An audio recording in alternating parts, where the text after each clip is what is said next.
Listen, I'm here. We will not lay down the weapons. We will defend our state, because our weapon is our truth.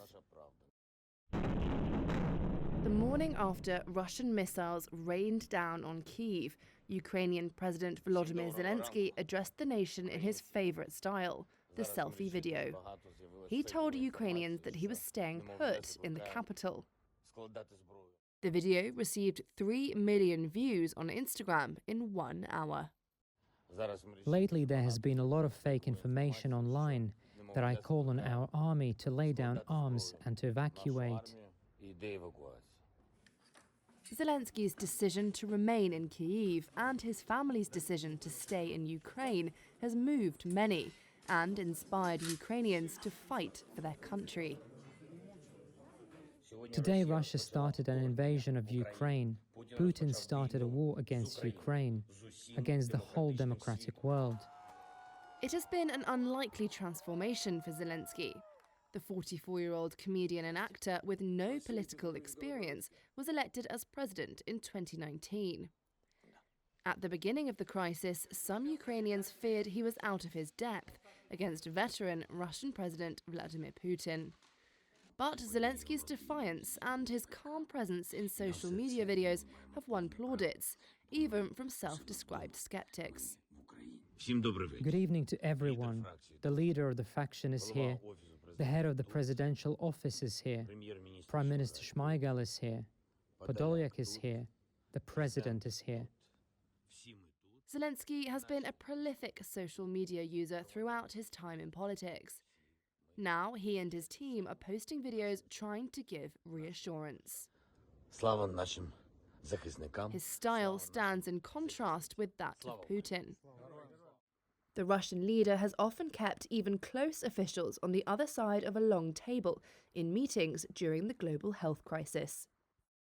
On camera, Zelensky has spoken mainly in Ukrainian, but also switched to Russian to address the Russian people. I know that they won't show my address on Russian TV, but Russian people have to see it. They need to know the truth. Zelensky has also pressed upon the global community to do more for Ukraine. He urged Europe to act more quickly and forcefully in imposing sanctions on Moscow, and accused Western allies of politicking as Russian forces advanced on Kyiv. Do prove that you are with us. Do prove that you will not let us go. Do prove that you indeed are Europeans.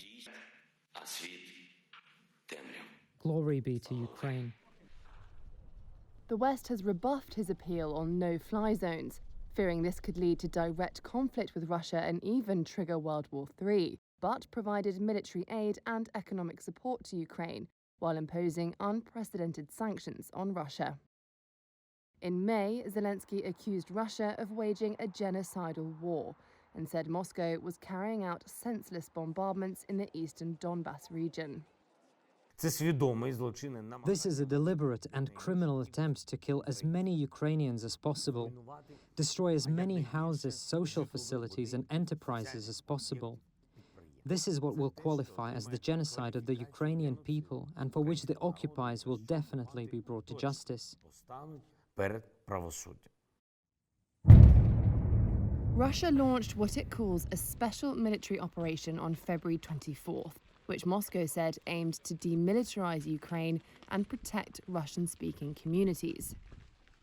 While the war has enhanced Zelensky's reputation at home and abroad, it has been disastrous for Ukraine, killing tens of thousands of people, reducing cities to rubble, and prompting more than 6 million people to flee abroad, according to the United Nations.